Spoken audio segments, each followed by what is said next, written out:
مقامات تاجیکستان به این نظرند که تعریف و توصیف امامعلی رحمان عامل اساسی حفظ جوانان از خطرهای معاصر از جمله تروریسم است. در کشور برنامه دولتی تربیه وطندوستی برای سالهای 2018-2022 قبول شده است. هدف اساسی برنامه تربیه جوانان در روحیه وطندوستی، فرهنگ سالاری، خودآگاهی، خودشناسی، انسان دوستی، افتخار و ارجگذاری به ارزش‌های ملی گفته می شود. تهیه کنندگان برنامه از جمله رئیس جمهور به این نظرند که تصدیق آن از جمله در پیشگیری کردن ظهورات افراطگرایی و تعصب دینی در بین جوانان زمینه استوار می‌گذارد.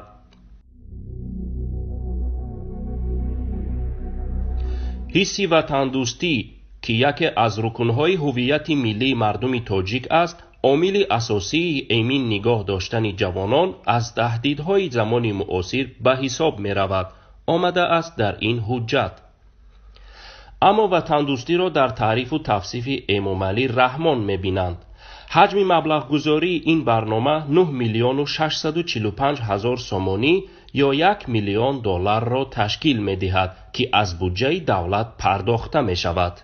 نقشه اول این برنامه برای خوانندگان صنف‌های بالایی مکتب‌های میانه و عالی کسبی تأسیس دادن محفل‌های دائم عمل کننده پیروان پیشوای ملت میباشد.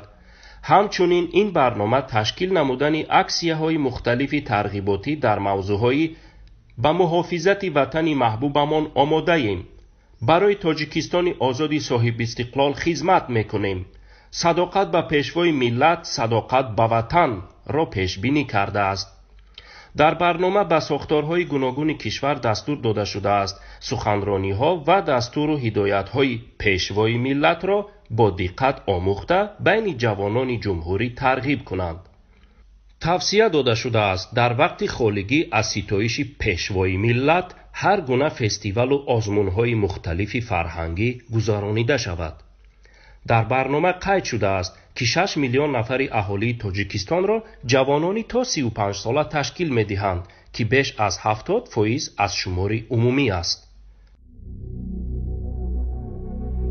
در همین حال جنایت‌های صادر شونده از طرف این قشر اهالی در حال افزایش است. برای مثال در سالهای 2015 و 2016 نزدیک به 12,000 جنایت مختلف از جانب جوانان صادر گردیده، در سالهای 2016 شماره شامل شدگان به گروه‌های ارتجاعی به 1293 نفر رسیده است. تا زمان بسته شدن حزب نهضت اسلامی تاجیکستان در سپتامبر سال 2015 این شمار حدود 300 نفر را تشکیل می‌داد.